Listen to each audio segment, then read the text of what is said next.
गोपान् गोपालरक्षायां निरूप्य मथुरां गतः नन्दः कंसस्य वार्षिक्यं करं दातुं पुरोधुः।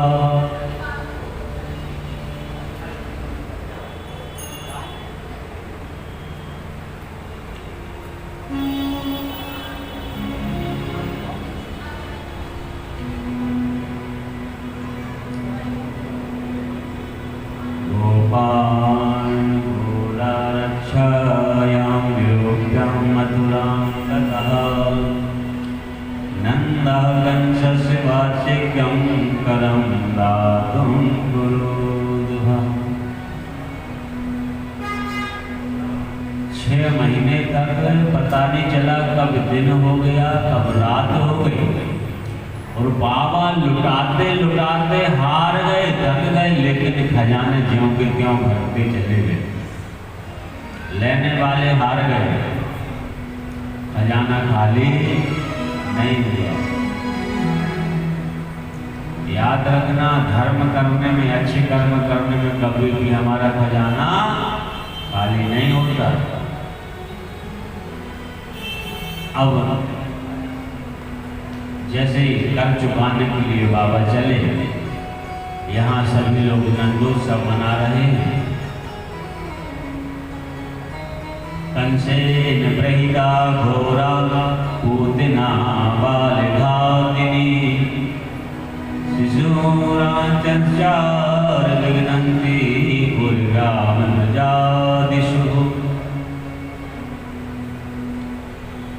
कंस की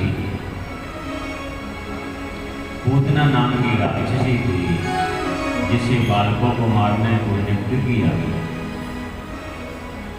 विचार किया कि जितने अभी के जन्मे बालक हैं सबको मार दो। दूतों ने कहा महाराज रास्ते में जो हमको मिल जाएंगे उनको तो मार देंगे, लेकिन अभी के जन्म में बालक कभी बाहर कोई नहीं लेटा था, अंदर लेटे के वहां हम कैसे देख पाएंगे किसके घर में छोटे बच्चे। पूतना को बुलाया और कहा आपने ये कार्य करना है। पूतना बोले ठीक है, मेरे लिए तो सौभाग्य की बात है। जो जिस प्रकृति का मुर्गा है उसको वही कर्म करने में आनंद आता है। पूतना बोले ठीक है, काम मैं जरूर कर दूंगी।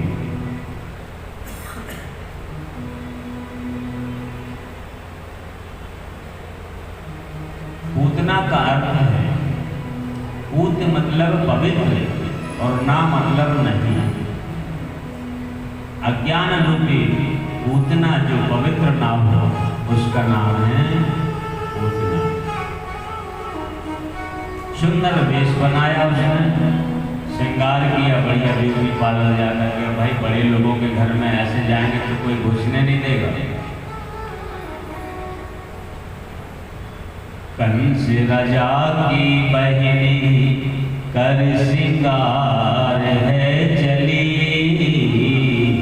कंस राजा की बहिनी कर श्रृंगार है चली, पटियां पार के चली वो बलगा मार के चली, पटियां पार के चली वो बलगा मार के चली, पटियां पार के चली वो बलगा मार के चली, पटियां पार के चली वो बलगा मार के चली।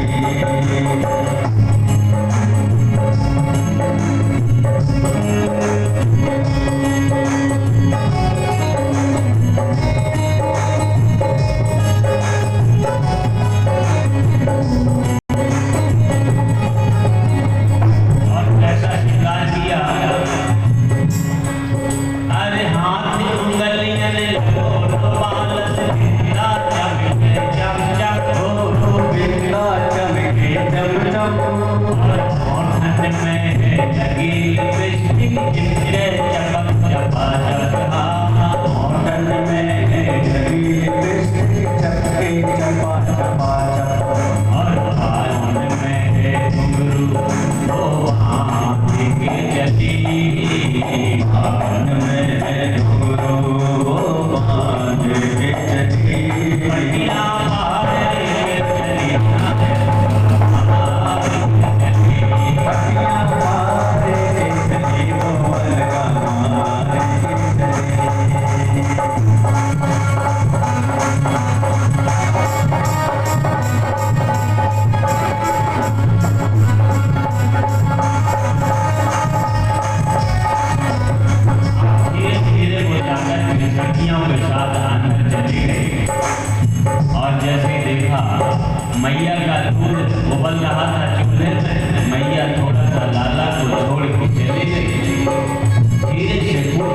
जाकर के कन्हैया को गोद में ले लिया।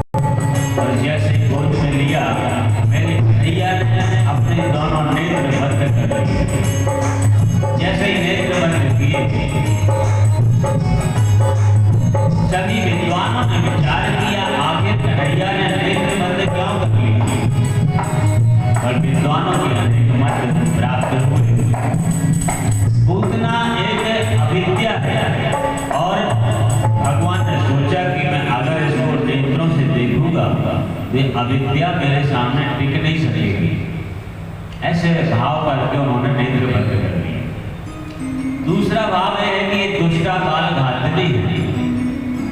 पूतना विनयति पवित्र बालकों के लिए आई है, मारने के लिए। ऐसी दुष्टा के मुंह देखना नहीं चाहिए और नेत्र बंद कर लिए। तीसरा भाव आता है, भगवान सोचते हैं इसने इस जन्म में कोई पुण्य नहीं किया, फिर इसको ऐसा कौन सा पुण्य है कि जो मुझे गोद में लेकर के बैठी। और भगवान चिंतन कर रहे हैं। चौथा भाव आता है कि समस्त प्राणियों के नेत्रों की पलकों पर राजा निमि का वास होता है, अतः इस दृष्टा का मुंह दिखाई न दे, पलकों को नेत्र बंद कर लेते। पांचवा भाव है, जहर बड़ा कटु होता है, पीना सरल नहीं है। सरल है क्या? कभी पी के देखा? कभी तो सोचे कि मैंने ये मक्खन मिश्री खाई है, जहर पिया नहीं। अभी पहली बार जहर पीने जा रहा, कैसे पान करूंगा? तो आंख बंद करके बोले बाबा क्या करते हैं, जहर मुझे पान करना है, अब कैसे इसको ग्रहण करूं? ऐसा भाव आ रहा है।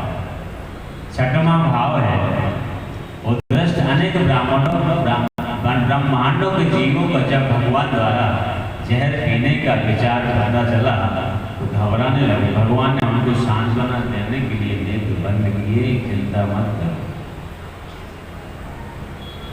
इस दुष्टा को सूर्य मार्ग दूं या चंद्र मार्ग दूं, ऐसा विचार करने के लिए भगवान ने बंद किए। भगवान सोचते यदि इसे करुणा भरी दृष्टि से देखता हूं तो इसको मार नहीं पाऊंगा, ऐसा विचार करके। और अगर इसको मैं भर नजर देख लूंगा तो भस्म हो जाएगी। इस भाव से भगवान ने नेत्र बंद कर दिए।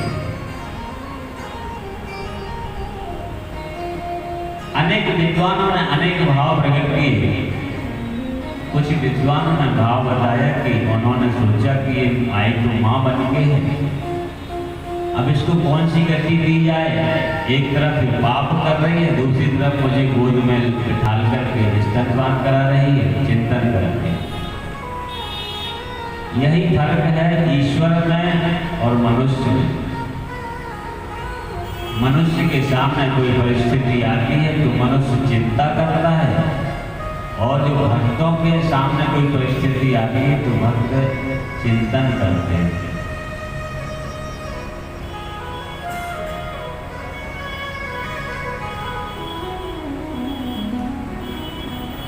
लगे पियन कृष्ण करी जोरा, लागे करन छुड़ावत सोरा।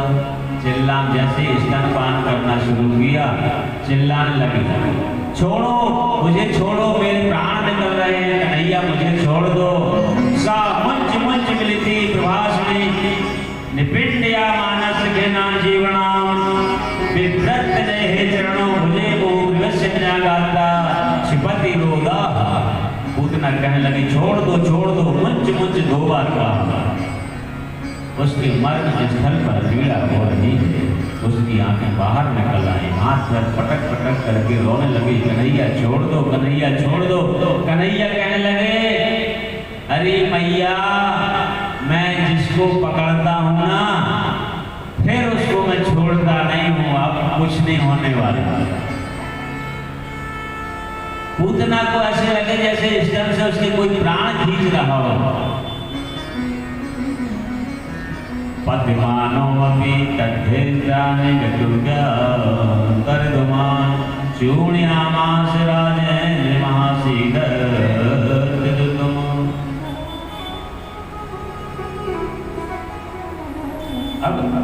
विद्वानों ने कहा कि पूतना ने 2 बार मुंच मुंच क्यों कहा?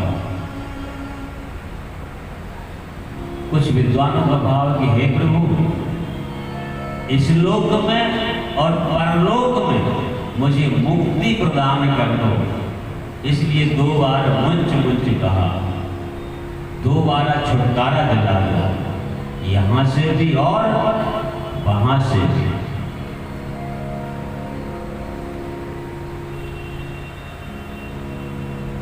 हे राजन, पूतना के शरीर गिरते समय आश्चर्य की बात है कि उसके शरीर से ऐसी सुगंध आ रही थी जैसे कि चंदन की लकड़ी जली थी।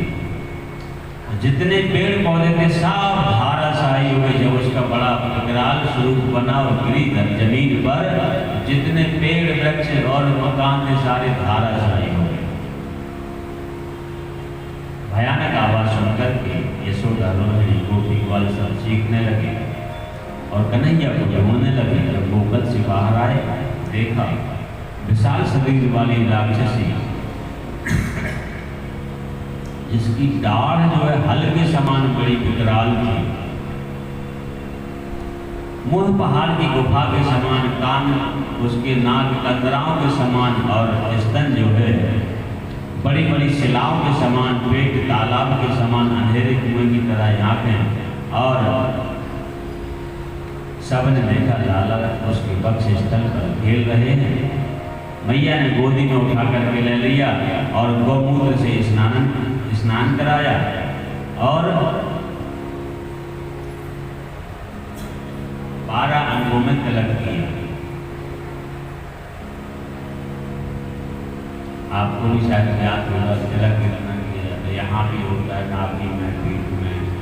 इस प्रकार से 12 अंगों में तिलक का विधान है और सबके मंत्र हैं। इसके बाद मैया ने मूछ से लेकर के लाला को झाड़ा लगाया। अब इतने में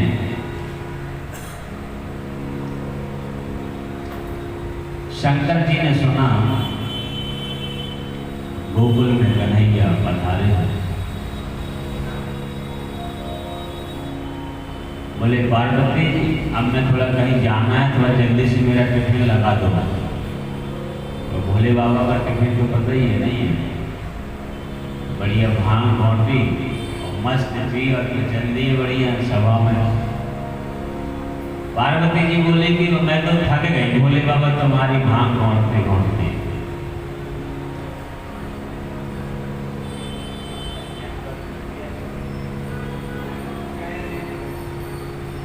अरे भोला भांगे तिहारी,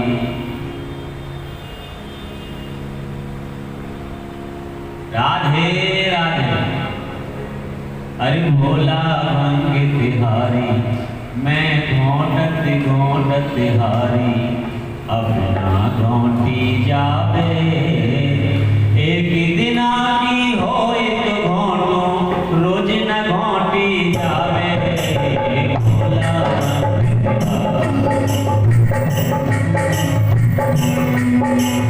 भोला भांगे तुम्हारी, मैं घोंटत घोंटत हारी। भोला भांगे तुम्हारी, मैं घोंटत घोंटत हारी। घोंटी जावे एक दिन आनी होए घोंटो, रोज न घोंटी जाए। भोला भांगे तुम्हारी, घोंटत घोंटत हारी। अरे बाबा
नहीं गड़बड़ हो गई। जिस दिन से है घर में आए भाग्य हमारे होंगे, जिस दिन से है घर में आए भाग्य हमारे होंगे। और राम करे ऐसा हो जाए, राम करे ऐसा हो जाए, राम करे ऐसा हो जाए, राम करे ऐसा हो जाए। घर बन जाए होंगे। भोला तुम्हारी रोशन रोशन बिहारी, भोला तुम्हारी रोशन रोशन बिहारी।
मेरे तो कन्हैया को दर्शन कराए दे।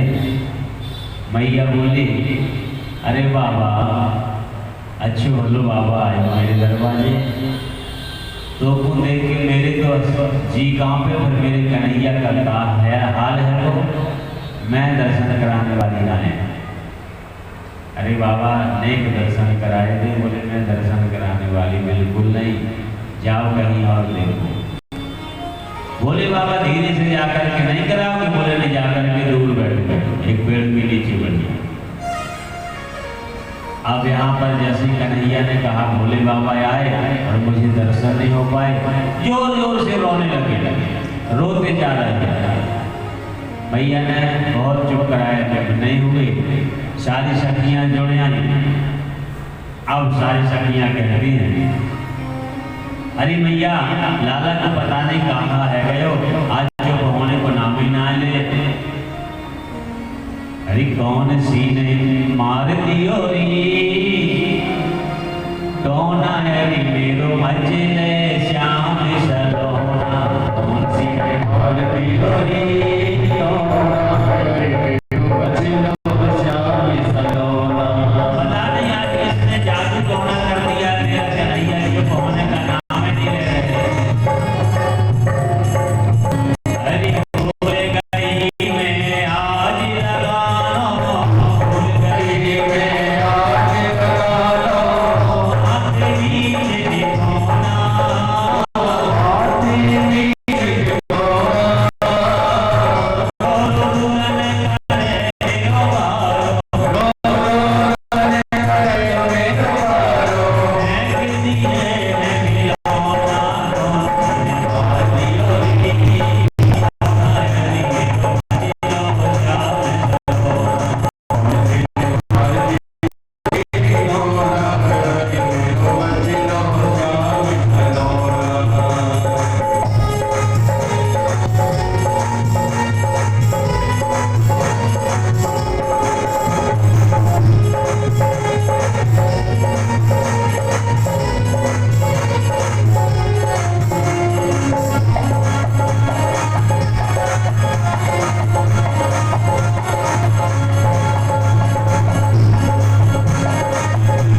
नजर बुरी है करती हो याद कोना हरी होली कोना हरी होली और बिन वाली होली कोना हरि दिलो छाव तलोना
मैया कहने लगी रहो रे बाबा नंद भवन में यहीं पे पास हो कीजिए जब जब मेरे लाला को नजर लगे तब तब झाड़ो दीजिए।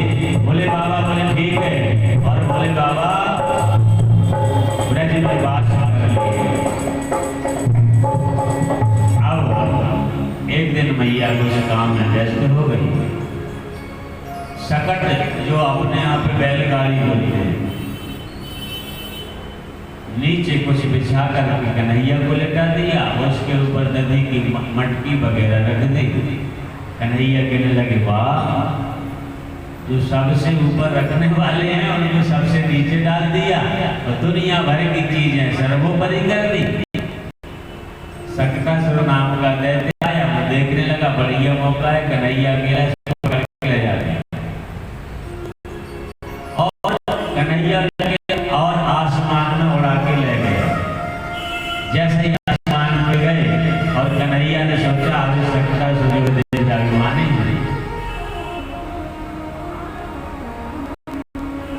नंदस्य प्रतिनिवत गंधनादिकं विप्रे कृतस्त्वायेनं शपूजितैः अन्नाधिवासादिसंगभिस्थिधेनुभिः संजातनिद्रा समेशीष अच्छनैः। लाला को नींद आते हुए देख करके और जब वो घोड़ा के ले गया भगवान ने उसका एक लकड़ी मारी, सारा सकट टूट के और धड़ाम से पृथ्वी पर गिर गया। परीक्षित जी महाराज कहने लगे महाराज इन्होंने ऐसा कौन सा पुण्य किया, पूतना को देखो कन्हैया ने अपने हाथ से ऐसी मुक्ति दी। सुखदेव जी महाराज कहते हैं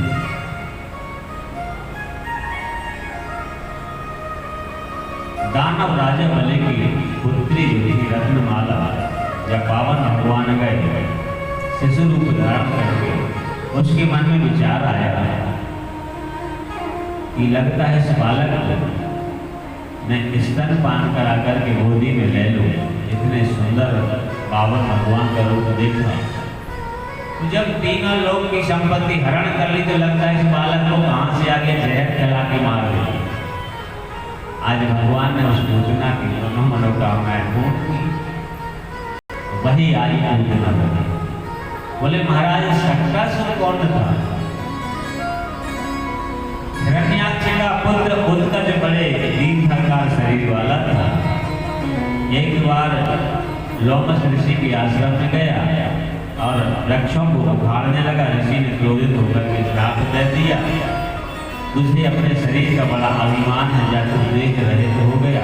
तो उन्होंने प्रार्थना की। उन्होंने कहा वैवस्वत मनवंतर ने द्वापर में श्री कृष्ण भगवान का पैर लगने से तेरी मुक्ति हो जाएगी। आज भगवान ने इस प्रकार से शक्रासुर का उद्धार किया। अब तृणावर्त नाम का दैत्य आया। यशोदा मैया दूध पिला रही थी। लाला एकदम से भारी होने लगे। मैया से भार सहन नहीं हुआ, धीरे से नीचे लेटा दिया, कुछ काम करने लगे। दैत्यो नामना तृणावर्त कंसं प्रत्य प्रणोदितः चक्रवाता स्वरूपे जहारासीन वर्तम।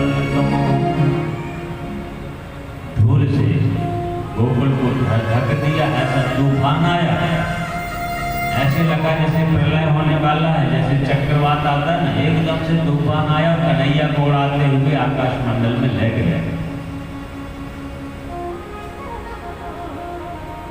भगवान ने खेलते खेलते और उसकी छाती पर लात मारी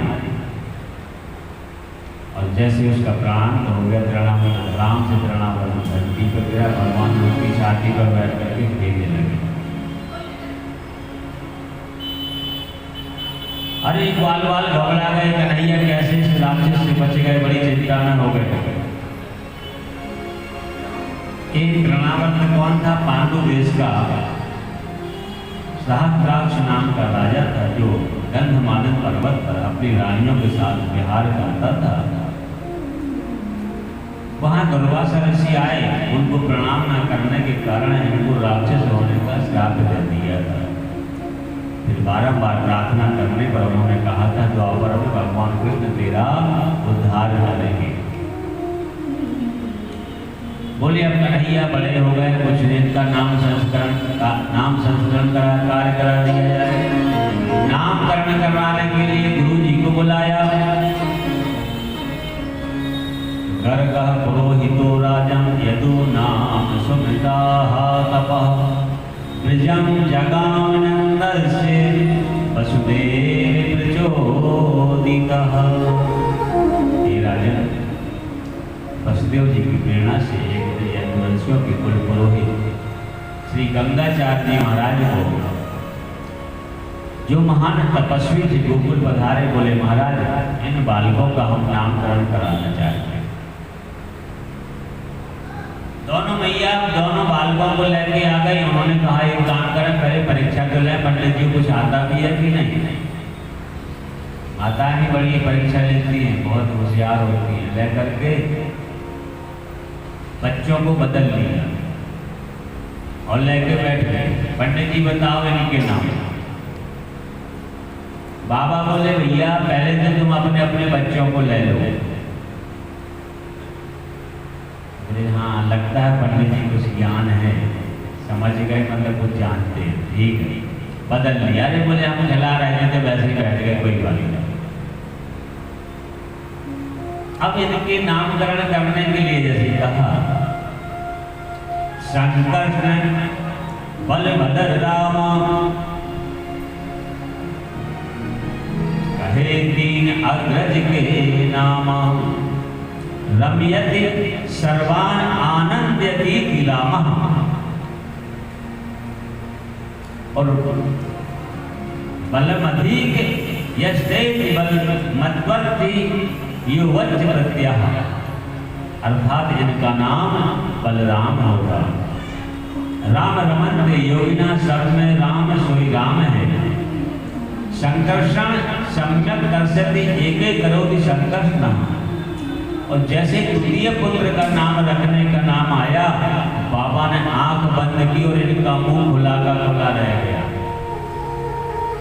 मैया ने बोला बाबा बाबा बाबा, अकड़ गए। अरे बाबा को क्या हो गया? हे भगवान, बाबा को यही सब कुछ होना था, इतने शुभ काम में बाबा लगता है सुधार गए। अरे बाबा बाबा शांत हो गए। हे भगवान, बाबा तुम्हें जाना ही तो अपने घर में चले जाते, हमारे घर में आकर के ऐसे काम के बीच में गए। जब बाबा की समाधि खुली तो कन्हैया ने इशारा किया, मैया को मत बता देना। पर ब्रह्म परमात्मा के दर्शन किए। बोले बाबा क्या हो गया था? मुझे कुछ नहीं, थोड़ा सा मेरी ना नींद लग गई थी। रात में शादी पढ़ने गया था तो नींद लग गई। अच्छा, अब बाबा नाम रखो। हम तो घबरा ही गए थे कि बाबा चलो गए हो। बोले ना, ऐसी कोनो बात ना है। सम्यक दर्शी, इनके अंदर संकर्षण है कि करोति संकर्षण। अब इस प्रकार से इनका नामकरण कर दिया। नामकरण होने के बाद भगवान बाल लीलाएं करने लगे।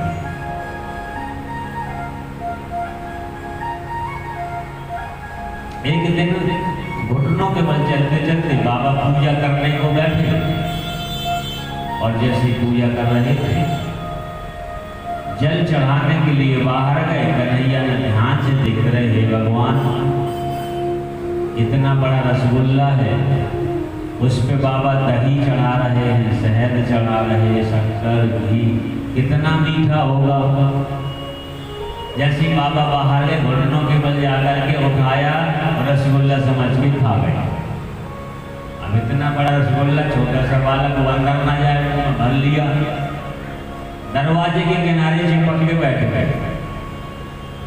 जब बाबा बाहर से भीतर आए, उन्होंने देखा शालिग्राम कहाँ गए? अरे यशोदा। बोले हाँ। बोले यहाँ पर भगवान रखे थे, देखे क्या? बोले मैं तो अंदर गई नहीं। बोले मैं अभी अभिषेक करके बाहर आया, अंदर शालिग्राम गोल हो गए। लाला कहाँ है? जैसे ही देखा लाला को ढूंढा, लाला लाला। बोले अरे लाला कहाँ हो? जब देखा दरवाजे के किनारे चुपचाप बैठे, मुंह देखा इतना बड़ा। बोले इसके मुंह में क्या हो गया? जैसे ही बाबा ने गुलीचा मारा, शालिग्राम भगवान कपाल से बाहर आ। अरे देखो कितना शरारती हो गया है तुम्हारा कन्हैया। कन्हैया को मैया ने समझाया। अब कन्हैया थोड़ा चलने लगे। एक दिन गए, सारी गोपियों के बछड़े जाकर के सोबे सोबे खोल दिए, घर आ गए। सारी गौएं दूध पी गई। जब गोपिकाएं लगाने गई तो सब जो है गैया अपने अपने बछड़ों को चाट रही थी। सारी गोपिकाएं, यानी मैया, आज तुम्हारे कन्हैया ने देखो सारे बछड़े खोल दिए, घर में चाय के लिए भी दूध नहीं बचा। मैया ने समझाया, कन्हैया। बोले ना मैया, ये तो झूठ बोले, मैं तो घर से निकलो ही ना। दूसरे दिन कन्हैया गए। अरे गोपी, जैसे आवाज लगाई, गोपी बोली हाँ कन्हैया आओ। क्या कर रही हो? कुछ नहीं, आज मेरे पति देव का जन्मदिन है तो मैं सोच रही कि सत्यनारायण की कथा सुन लूं, तो तैयारी में लगी हूँ। अच्छा ठीक है, तो तैयार हो जाओ गोपी, मैं भी आता हूँ। तैयार हो गई और ये यहाँ साड़ी पहनने लगी। कन्हैया बाहर गए, कुटिया का छोटा सा पिल्ला लिया, ले जाके पंजीरी में रख दिया। ले सत्यनारायण खा ले प्रसाद। अरे गोपी देख सत्यनारायण आ गए, प्रसाद पा रहे हैं, थोड़ा जल और दे दे। जब गोपी बाहर आई तो देखा कुटिया का पिल्ला पंजीरी खा रहा था। मैया ने, गोपिकाओं ने मैया से कहा, मैया देख मैंने इतनी मेहनत से पंजीरी बनाई और उन्होंने सारी जूठी करवा दी।